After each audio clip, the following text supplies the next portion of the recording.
Meejinni san deebisa qeerran soo caalaa ijo inni qeerran soo caalaa mucaa jinni santu as jira natti fakkaata akka Qeerran soon ijoolleen bira ni jirti. qeerran soon illee haa dubbatu carraa kennaa fi mucaa jinni jedhan san illee deebisa. Qeerran soo wata kuufata gaafadha keessa maan nu gaafatan seetani ijoolleen sadii qawwee qaban. Ana gaafatan awsa mute na godhadha please. Qeerran soo namni qabamee sibira jiru ni jira. Yaa ni jira. Tole maaliif qabde nama kana? Sababni inni itti qabe sababuma ijoolleen teenya qabamti. Jaarsarraa eegalee mucaa malkaa bal'oo.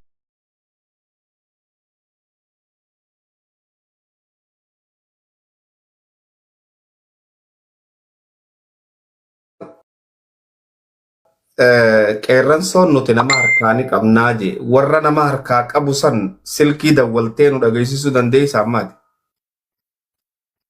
Lakkeessitoota haa nu dheessanii.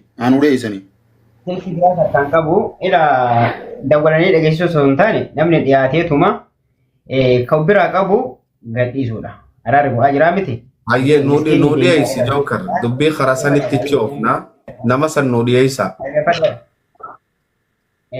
Ila tokkoffaa irratti ijoollee namni tumame nama fakkeenyaaf kuwwan gastee ijoolleen qabamte nama tokko qofa namni gastee gubbaatti tumame sunuu haadha guyyaadha.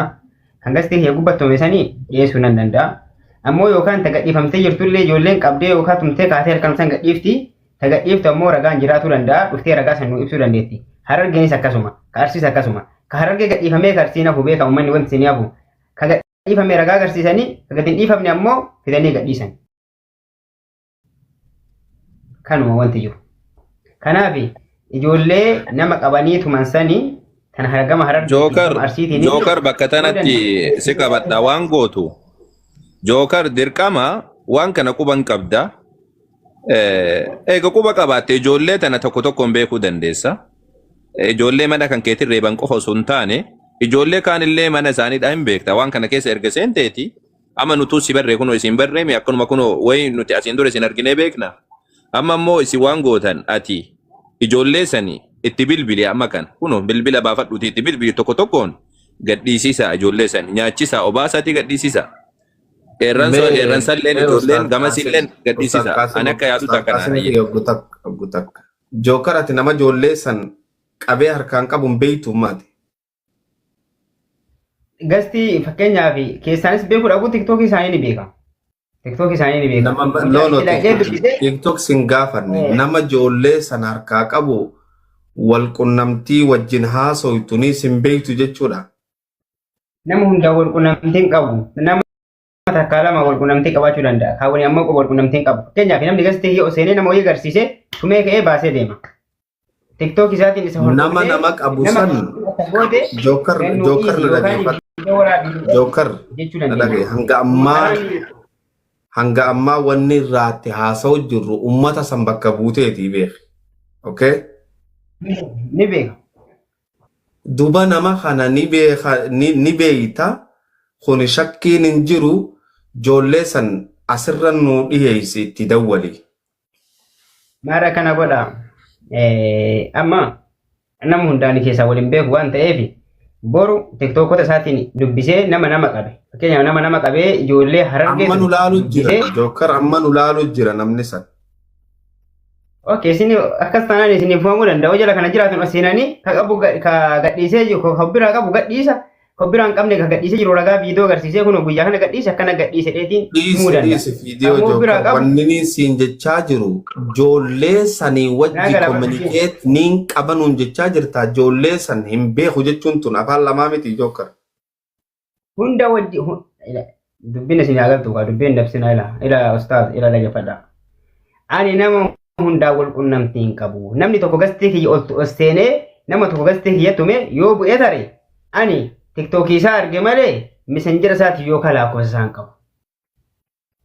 TikTokii gaafa gastii kiyya gubbatti tumamee iskiriinshuutii qaba waan ta'eef maqaa isaa sajjalee dubbisee keessan nama gastii kiyya gubbatti tumte san atta goote gadhiifte moo harkaa qabda yoo harkaan qabaate immoo hanga ammaa Obboota kanaaf si Jookar hanga ammaan tana wrong person wajji haasa'uu turre jechuudha. Maaliif jennaan ijoolleen nama harkaa qabdu as taa'u jirti. Jookar ammoo ijoollee san bakka bu'ee dhufe jenneeti haasa'u jirra. Ijoollee san ani gastumarratti hin beeka malee bilbila isaanii hin qabuu jee jookar jechuun ummata kanarraa qulqulluudha jechuudha. Okay? Tanaafuu ijoollee waan san harkaa qabdutti haajamna. Yoo nu dhageeffachaa turtan please and please ol khoottaa haasawa nuti dilareefu haasoyne haareetti duwwatti nu deebisuudhaaf hin deemina. Ijoolleen achi jirtu san laal zaahira walitti haasoyne. Jookar haasawa amma boodarratti haasawa kana keessatti ijoolleen gastitii irra dhuftee waltumti malee ani communicating qabu jechuun jookar TikTok uma banatee taa'u jira malee nama san quban qabu jechuun kan mahimaa jirutti. Akkasuma jookar. Yaa nama takka lamaan keessanii beeka keessaan fakkeenyaaf itti dawwalee waan hin dandame messenger isaa nama takka lama ni qaba. Nama fakkeenyaaf fi namni takka waan illee tamaasiliin jedhee taana barbaada. Mute godhadhaa hundi keessa. Namni tokkoo fi lamaan ati beektu san naa isin gaafadha. Namni tokkoo fi lamaan ati beektu san warra guruppii san ijoollee tana qabee nama cafaquumi guruppii ati wajji jirtu. Ila Ustaz Hamza wanti kun guruppii miti. Namni ganda kiyya keessa nama qaban jedhee qabee fida malee namni guruppii gandummaan ijaaratee qabu hin jiru. Ani guruppii takallee keessa hin jiru. Guruppii fakkeenyaaf namni gandummaan guruppii ijaaratee nama keessa cafaquum nama keessa ajjeesuun qabu. Erga arsiin tokko qabame laayivii kee banadhee maal jira atillee harargee qabee kootteedha qabeetuma fidee tuma gadhiisa ta'e ubbira kaatee san ammoo gaafana rakkoo takkan qabu ammoo guruuppiin ijaaramee waan guruuppiin labsamuu miti jookar guruuppii ijaaree waan harargee qabsiisaa ture miti ani laayivii kee banadhee nan ta'a nama qabee fide ammoo walgalchee tumsiisee gadhiisa akkas malee dubbiin waan Dhiifama Hamza waa gaafachuu barbaadeeti mee akkuma isinii toltuu fi jookar akkisiin jedhe jookar nama tumsiisuu nama jinni nama hunda qeerransa kiyya mee qeerransa keenya yeroo takka mee dhiisme nama lama beeka jechuun namni nama qabee harkaa qabu namni nama lama caalu hin jiru dhaggeeffadha haqa feetanii mi dubbii akka wacan taane waa gaafachuu barbaadeeti murtii kiyya mute godhadhu murtii kiyya mute godhadhu. Ustaad Qaasim gaafii gaafadhu meechi booda waan hin jiru. Gaafii gaafadhaan mee jookariin gaafadha. Jookari ati ijoolleen amma si bira jirtu jirti si mataa kan kee bira. Ana na bara nama ani mataa kana bira hin jirani. Okay tamam. Ijoollee nama qabsi ati qabsiifte hoo jirti taati fi kan keeti qabsiifte taati deeggarti. Okay ijoollee beektuun jirti jettee mi amma? Nama qabee fidanii ijoollee beektu sani itti bilbiliti ijoollee san dhiyeessi karaa saniin deemna kalaas. Amma qeerransi faati maal jedhe na bira hin jirti ijoollee jedhee amanee jira. Tole ati ergaa ufii kan keetii hin qabin ijoollee ni beektaa ijoollee hin beeku jechuun hin danda'amu. Waan itti jirtu waan taateef hin beektu jechuun hin danda'amu. Ijoollee lamaa sadii hin beektu sani ijoollee sanirra hin caaltuti ijoolleen sun akka dhuftu godhi. Tamaam amma kan akka dhuftu godhi Hamza itti fufi. Tamaam. Jookar. Akkana godha. Ayyee nam fichisiisa. Nama ijoollee arge nam fichisiisa rakkoon qabu.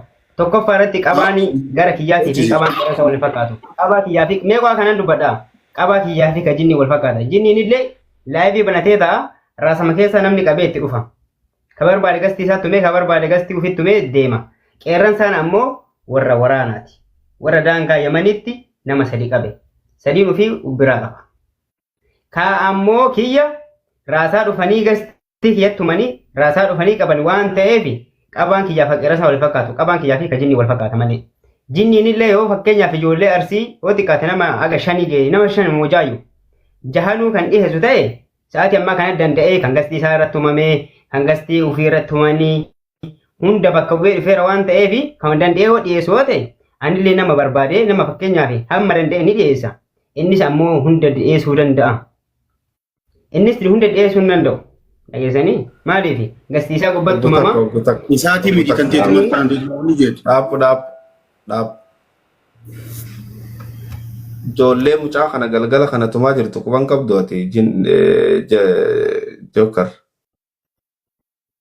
mee mana isaanii allaatii gubaa bee rifachiistaa mee mana isaanii xiqqoo duubatti achi harkisa. Riyaad Ahmad jaa. Riyaad Ahmad amma fakkeenyaaf kan gastiisaa jiru gadaa ka'e dhufan ni beeka. Tole. Galee isaa. Mucaan amma isin asii gartan kuni galgala kana ajjeefame jechuudha. Okay.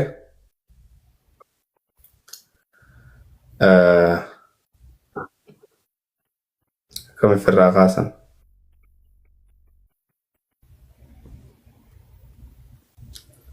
Tana ijoollee waan kana godhaa jirtan haasawa siiriyasii walitti haasawne haasawa bocolaa onlaayina kana gubbaa haasawu miti. Ustaaz kun viidiyoo biraa dhagaa ta Jookar irra jiru. Viidiyoo Jookar gubbaa jiru. Okay. Teelegiraama kiyyaannaa ergini qabdaa. Laal na dhagaifadhaa ijoollee teenya. As taphachuudhaaf sa'aatii lafa nan teenya. Nama kuma kudhanitti taphachuunis hin ta'u. Zaahira yoo walitti haasoyina taate warri ijoollee harkaa qabna jee qeerransa ijoollee harkaa qabdan qeensi tokko karraan cabne. Akkasuma naa quba qabaadhaa. Warri ammoo Jookar ani hin beeku asumarra naf fidan jechuun kun sammuu namaatti horofa laaqqachuudha jedhama. Dhageessanii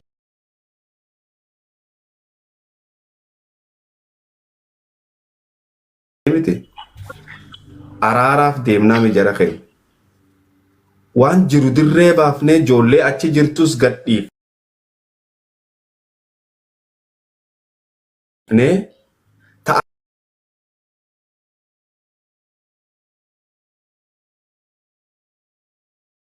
As jirtus gadhiifnee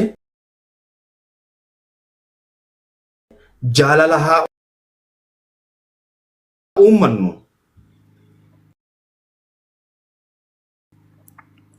Dubbii gubbaa horree tatta'aan oollu zaahira walitti haa himnu jara keenya. Jookar dila kana haasoilee Jookar ati ijoollee san hin beeku jechuun amma aqli keetirraa ganni buutiitii yaa miti. Ustaas takkatti dabare naa kenname. Namni tokko gastii keessumame guyyaadha. Gastii keessi nama tokko tumame sunuu guyyaadhaati. Kuwwan gastii keessume fakkeenyaaf ijoollee sana barbaannee ijoollee arsiiti waan ta'eef barbaannee firuu dandeenya. Maqaa tiktookii isaanii of biraa qabna. Itti sajjallee barbaannee nama biraa qabdan gadhiisachuu dandeenya jedhe.